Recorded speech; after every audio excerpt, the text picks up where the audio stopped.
पूज्य भैया जी, कुंडली जागरण लोगों के अंदर उत्सुकता है इस चीज को, मतलब कुंडली को जागृत करने की। क्या कुंडली जागृत होती है या पहले से ही जागृत होती है?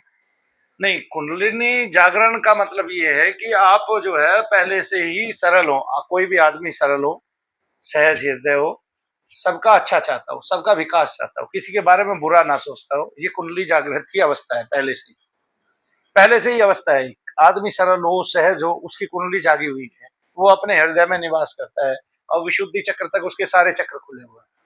ठीक है।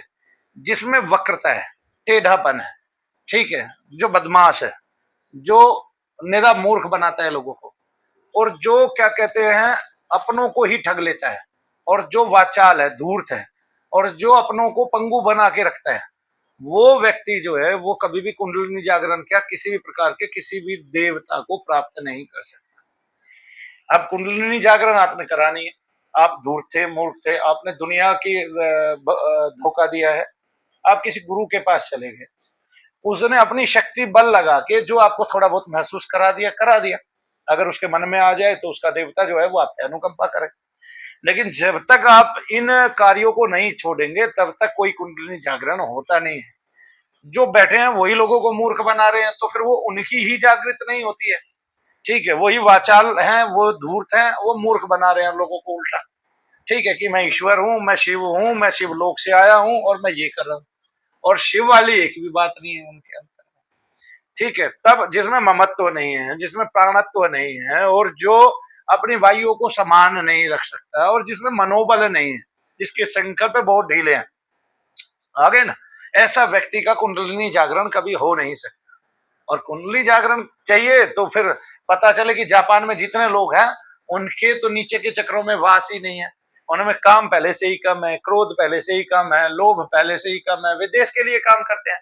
एक छोटा सा देश है इजराइल, इसराइल को आपने सुना होगा। हमारी एक साल पहले की मेरी आप सब लोगों से हाथ जोड़ के गुजारिश है, हम कोई भविष्यवाणी नहीं करते, लेकिन शनिदेव महाराज ने हमें एक साल पहले इसराइल के बारे में क्या दिखाया, ये हमारी वीडियो है, या तो 7-8 महीने पहले किया या एक साल पहले किया।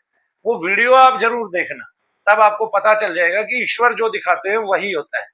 ठीक है, उसमें एक प्रमाण है ये बात देखने का। ठीक है, हम भविष्यवाणी नहीं करते ना, भविष्यवाणी कुछ होती है, मैं मानता भी नहीं इसको।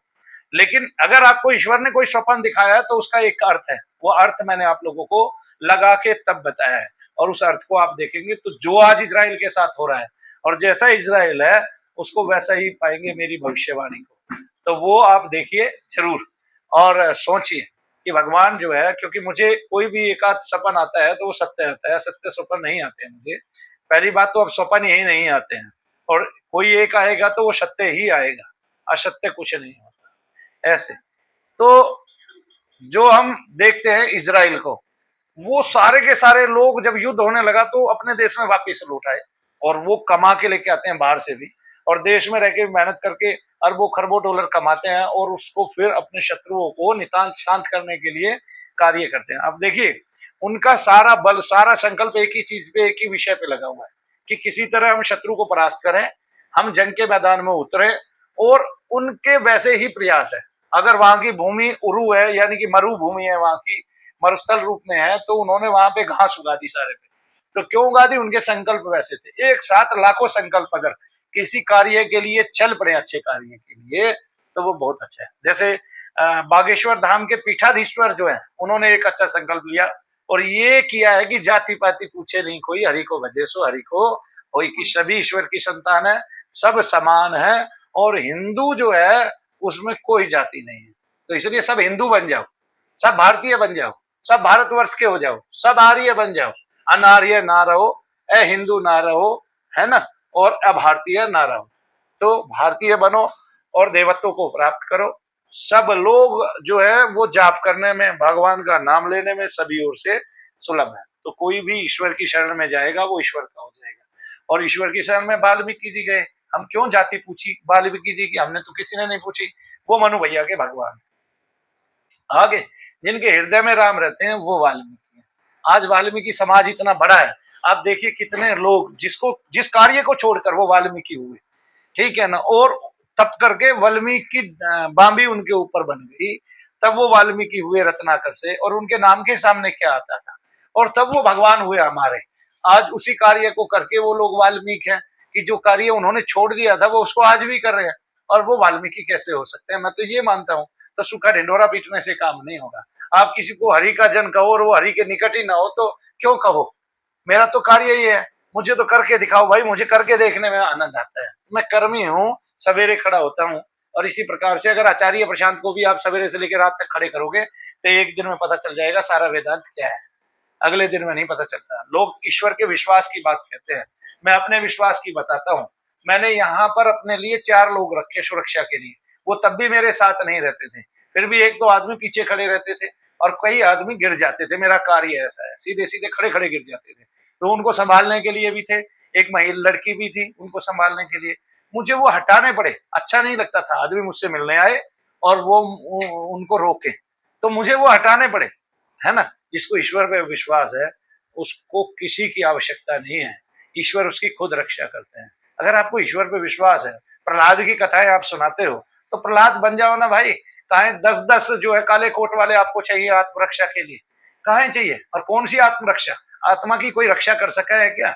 आत्मा का ना कभी हनन हो सकता है ना होगा, ना आत्महत्या कभी की जा सकती है ना कभी कोई कर पाएगा। तो इसलिए शरीर की हत्या कोई भी कर दे, शरीर को कोई भी मार सकता है, लेकिन आत्महत्या कोई करा नहीं सकता और ना आत्महनन करा सकता। इसलिए निर्भय रहो, ईश्वर की शरण में रहो, ठीक है। जाको राखे साइया, मार सके ना कोई, बाल नभा का कर सके जग जो बैरी होए। अभी भी आपने देखा होगा एक एरोप्लेन गिरा है, उस एरोप्लेन में एक व्यक्ति बच गया, इसका मतलब उसको बचाने वाला बड़ा है, उसकी क्षमता अधिक है। उसने ये दिखाया है कि वो प्रहलाद को तो कहीं से भी बचा लेगा। ऐसे नहीं है कि वो बाकी के जो है वो प्रहलाद नहीं थे, लेकिन समय पे जिसके मुख में भगवान का नाम होगा, ये तो बता ही नहीं जा सकता ना किसके मुख में भगवान का नाम है और कौन किस समय कितना याद कर लेगा, और उस पर जब आपत्ति पड़ेगी तो वो उसके मुंह से कितनी पीड़ा में भगवान का नाम निकलता है, ठीक है ना। हे राम भी सबको ही नहीं कह सकते मरते हुए, तो वो पीड़ा जो है और उस पीड़ा में जो पुकारना है, और जो हमारे तेज है आशीर्वाद है माता पिता के, वो हमें बचाए रख सकते हैं और कहीं से भी बचा लेंगे। वो हम कितने ही लोगों के साथ से बचा लेंगे, ठीक है। तो हम इसमें कर्म का क्या कहें? उस टाइम तो सब वहां बैठे ही थे, सब उसमें एक हवाई जहाज में गए थे, फिर एक आदमी का बचना उत्तम से। प्रहलाद को भगवान ने कहां से नहीं बचाया, मुझे ये बताइए। आप प्रहलाद की कथाएं सुनाते हैं, आप भगवान के भरोसे रहिए भाई, मरेंगे तो कोई जिला नहीं सकता मरने वाले को, और ना मरने वाले को कोई मार नहीं सकता कभी भी। तो इसलिए भगवान जो है उनको अर्जुन को निर्भय करके उसको पूरा वेदांत समझाते हैं, पूरी कथा समझाते हैं। वो भगवान के मुख से निकला हुआ है गीता, उसमें भूत प्रेत का समर्थन है, भूत प्रेत की बातें हैं, पितृदोष की बातें हैं और उनके यजन की बातें हैं। और भगवान कहते हैं उनको जब तू पूछता है तो मैं उसी में तेरी श्रद्धा करता हूँ। भगवान इस चीज से भी जो है चिंतित है, लेकिन आज जो है इसका बोलबाला बढ़ गया है, लोग पूछ रहे हैं, लोग पूछ रहे हैं, ऐसी चीजों को कर रहे हैं, लेकिन इसका मतलब ये नहीं है कि भूत प्रेत नहीं होते।